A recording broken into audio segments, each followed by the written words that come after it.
తాకట్లో ఉన్న మీ బంగారాన్ని విడిపించి ఆ రోజు ఆన్లైన్ రేటుకి కొంటాం. Sharma gold company. నమస్కారం, సుమన్ టీవీకి స్వాగతం. మార్చి నెల ద్వాదశ రాశుల వారికి ఏ రకంగా ఉండబోతుంది, గ్రహ స్థితిగతులు ఎలా ఉన్నాయి, ఎటువంటి ఫలితాలను ఇస్తున్నాయి, ఎటువంటి పరిహారాలను వీళ్ళు పాటించుకోవాలి, ఈ అంశాలన్నీ తెలియజేసేందుకు మనతో పాటు ఉన్నారు ప్రముఖ జ్యోతిష్య రత్న, జ్యోతిష్య చక్ర వైభవ నిపుణ డాక్టర్ రాళ్లపల్లి రవికుమార్ గారు.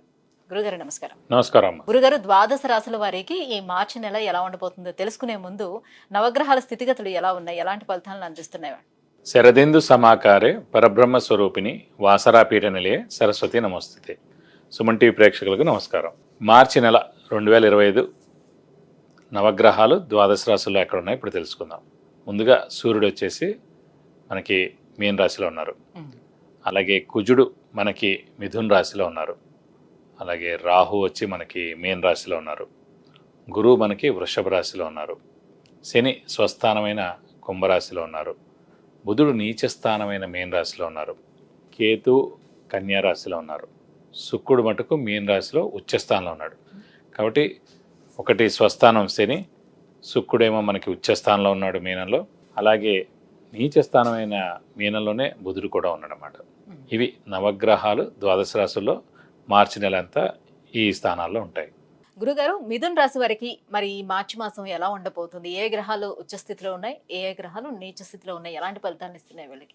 తప్పకుండా అమ్మా. మిథున్ రాశి అనగానే మనకి మృగశిర 3-4 పాదాలు, ఆరుద్ర 1-2-3-4 పాదాలు, పునర్వసు 1-2-3 పాదాలు, ఈ నక్షత్రాల సమూహం అంతా మనకి మిథున్ రాశిలోకి వస్తుంది. ఈ రాశి వారికి ముఖ్యంగా మెయిన్ పాయింట్ ఏంటంటే గురుబలం తక్కువగా ఉండడం. ఎందుకంటే గురువు వ్యయ స్థానంలో ఉండడం.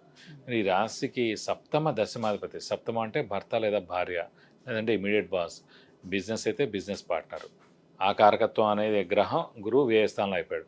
అలాగే దశమాధిపతి అంటే ఉద్యోగ స్థానాధిపతి. సో అలాంటి స్థానాధిపతి కూడా వ్యయంలో ఉండిపోయాడు. ఎందుకంటే మామూలుగానే గురువు దైవబలం దైవానుగ్రహాన్ని కారకుడు. అలాంటి గురువు కూడా వ్యయంలో ఉన్నాడు. అలాగే ఇంట్లో శుభకార్యాలు జరగాలన్నా, గృహం రావాలన్నా, అలాగే మనకి వాహనం కొనాలన్నా, వివాహం వలన, సంతానం రావాలన్నా, ప్రమోషన్ రావాలన్నా, ఇవన్నిటి కూడా కారకుడు గురువు. అలాంటి గురువు వ్యయ స్థానంలో ఉండిపోయాడు. ఇది కాకుండా రాశ్యాధిపతి, ముఖ్యంగా మిథున రాశి అధిపతి బుధుడు నీచ స్థానంలో ఉన్నాడు. సో బాగా హార్డ్ వర్క్ చేయాలి.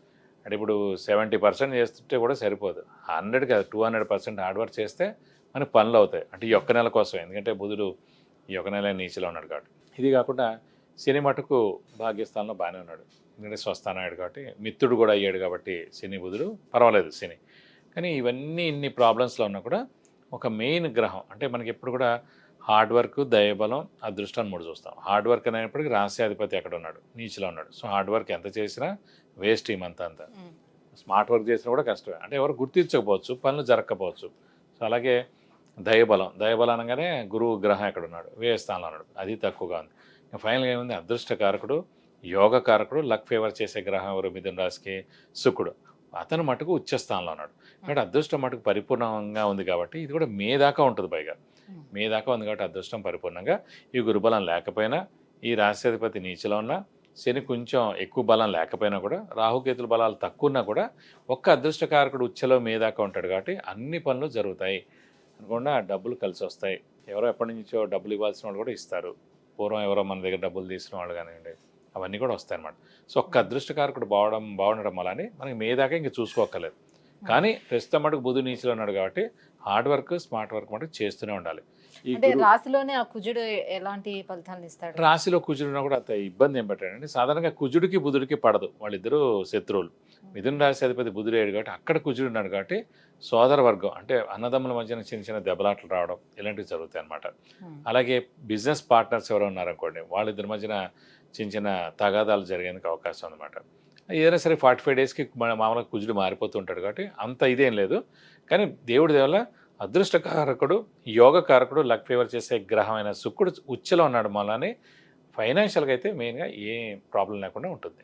అయితే మరి ఇప్పుడు వ్యాపారస్తులకి అయితే కొంచెం కఠినంగా ఉంటుంది. సో లావాదేవీలు అన్ని చెప్తున్నారు. మరి ఉద్యోగస్తులకి ఎలా ఉంటుంది? వాళ్ళు సేఫ్ గానే ఉంటారా? వ్యాపారస్తులకి ఎందుకు బాగుండదంటే, అసలు వ్యాపార కారక గ్రహమే బుధుడు అండి. సో అలాంటి బుధుడే నీచలో ఉన్నాడు కాబట్టి వ్యాపారం ఖచ్చితంగా గడ్డుగా ఉంటుంది. సో ఎంత అప్పు ఇచ్చినా కూడా అవి వెనక్కి తిరిగి రావు, క్రెడిట్ ఇచ్చినా తిరిగి రావు, అప్పులు వాళ్ళ బెడద తప్పదు, కొత్త అప్పులు చేయాల్సి ఉంటుంది, ఫైనాన్షియల్గా లిటిగేషన్స్ ఉంటాయి. కాబట్టి వ్యాపారస్తులు మటుకు ఈ నెలలు కామ్గా ఉండిపోవడం ఉత్తమం. ఎందుకంటే బుధుడు నీచలో ఉన్నాడు కాబట్టి. బుధుడు నీచలో ఉన్నంటే ఆర్థిక వ్యవస్థే నష్టపోయేందుకు అవకాశం ఉంటుంది. అలాగే సెన్సెక్స్ షేర్స్ చాలా పతనం అవుతాయి, చాలామంది డబ్బులు పోతాయి కూడా అనమాట. అలాగే కొత్త వ్యాపారాలు స్టార్ట్ చేయకూడదు, ఉన్న వ్యాపారాలను జాగ్రత్తగా గడపాలి తప్ప ఎక్కువ ఇది చేయకూడదు. సో ఉద్యోగస్తుల మటుకు బాగానే ఉంటుందని చెప్పుకోవాలి. ఎందుకంటే శని బాగానే ఉన్నాడు కాబట్టి, శని ఉద్యోగకారకుడు, వృత్తికారకుడు, ప్రొఫెషన్ కారకుడు కాబట్టి శని స్వస్థానంలో ఉన్నాడు కాబట్టి ఉద్యోగస్తుల మటుకు అంత అంటే నూతన ప్రాబ్లం. ఉద్యోగ ప్రయత్నాలు చేసుకునే వాళ్ళు కానీ విద్యార్థులు కానీ ఎలా ఉంటుంది వాళ్ళకి? అంటే నూతన ఉద్యోగం ప్రయత్నిస్తే గ్యారంటీ వస్తుంది. ఎందుకంటే అదృష్టకారకుడైన శుక్రుడు ఉచ్చులో ఉన్నాడు కాబట్టి కొత్త ఉద్యోగం వచ్చేందుకు అవకాశాలు ఎక్కువగా ఉన్నాయి. ఏదైనా సరే స్మార్ట్ వర్క్, హార్డ్ వర్క్ మటుకు ఎక్కువగా చేయాలి. చేస్తానుగా తప్పకుండా వచ్చేందుకు అవకాశం ఉంది. అలాగే విద్యార్థులకు మట మెయిన్గా బుధుడు నీచులో ఉన్నాడు, కొంచెం కష్టపడాలి. బుధుడు మళ్ళీ విద్య కూడా కారకుడు అవుతాడు, క్రియేటివిటీ, ఇంటెలిజెన్స్, లాజిక్ కూడా కారకుడు అవుతాయి, జ్ఞాపకశక్తి కారకుడు అవుతాయి అన్నమాట. కాబట్టి బుధుడు నీచులో ఉంటాడు కాబట్టి ఈ నెలలు కూడా విద్యార్థులు బాగా చదవాలి. మిథున రాశి వారు ఎస్పెషల్లీ ఈ నెలలు బాగా కష్టపడి చదువుతానుక మంచి ర్యాంక్ సాధించేందుకు అవకాశాలు ఎక్కువగా ఉన్నాయి. మరి గ్రహాల అనుకూలత కోసం ఎటువంటి పరిహారాలను పాటించుకుంటే బాగుంటుంది వాళ్ళు? అంటే మెయిన్గా మనకు ప్రస్తుతం ఈ నెలలు గడవడం కోసం బుధుడికి సంబంధించిన పరిహారం పాటిస్తే మంచిదండి. సో ఇందాక చెప్పుకున్నట్టే ప్రతి బుధవారం ఉపవాసం ఉండడం, ఒక 4 వారాలు కాబట్టి వెంకటేశ్వర స్వామిని, వినాయకుడిని ఎక్కువగా ఆరాధిస్తే చాలా మంచిది. ప్రతిరోజు వినాయకుడి అష్టోత్తరం, వెంకటేశ్వర స్వామి అష్టోత్తరం చదువుకుంటే మంచిది.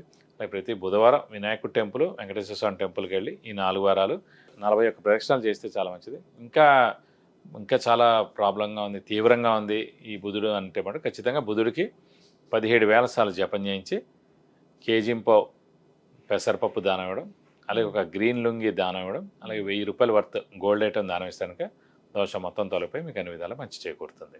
విద్య, ఉద్యోగం, వివాహం,